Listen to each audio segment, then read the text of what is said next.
Hello traders, Gary Wagner here. It is 11:30 in Honolulu, 5:30 in New York on Thursday, 15th day of May 2025, and this is the evening report for gold and silver. Gold prices recovered today, rebounding strongly from yesterday's $70 price decline that pushed gold futures below $3,200 per ounce. Additionally, market participants also listened closely to a speech by Fed Chairman Jerome Powell in which he warned about inflation increasing in the future. To add my welcome to everyone, thanks for being here. At the time of the last review, we had been living for about a decade in a new normal characterized by proximity to the effective lower bound, with low interest rates, low growth, low inflation, and a very flat Phillips curve. The economic environment has changed significantly since 2020, and our review will reflect our assessment of those changes. Longer-term interest rates are a good deal higher now, driven largely by real rates, given the stability of longer-term inflation expectations. Today's bullish sentiment was primarily fueled by the April Producer Price Index report that revealed that wholesale inflation rose at an annualized pace of 2.4%.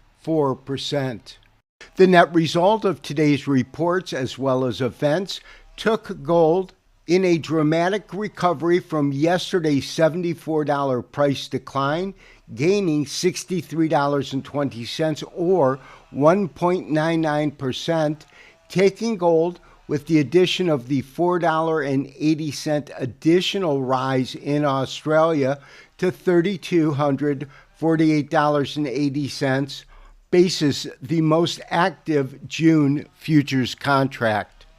Unfortunately, it was today's intraday low of $3,122 that resulted in our stop being hit on our long position, in which we went long at 31.89 with a stop at 31.70.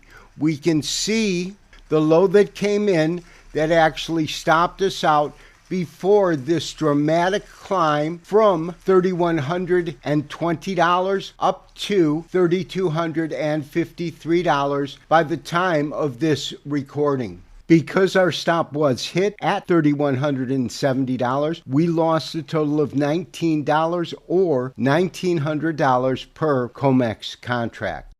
Today's candlestick completed a simple two-day pattern called a piercing line after gold declined from $3,450 down to today's low of $3,125.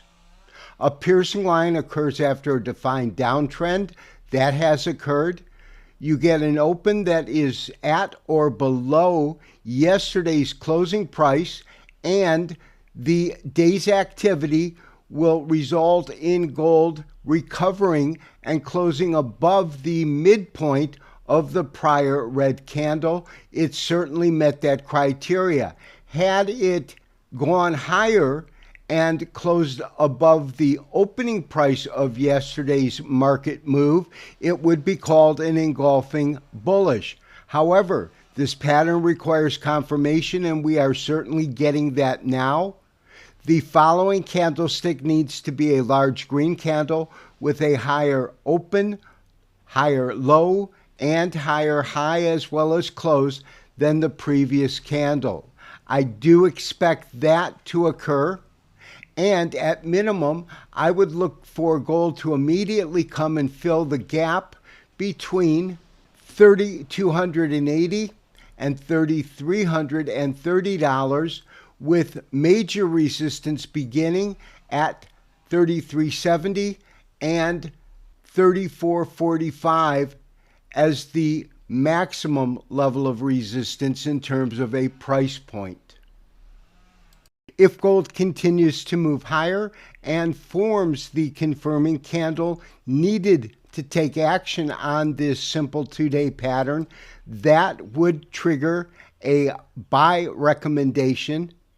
If that's the case, we would send out that notification via email as well as SMS text message. This has been Gary Wagner wishing you, as always, good trading. We will talk to you tomorrow for the next daily update and review. Bye-bye.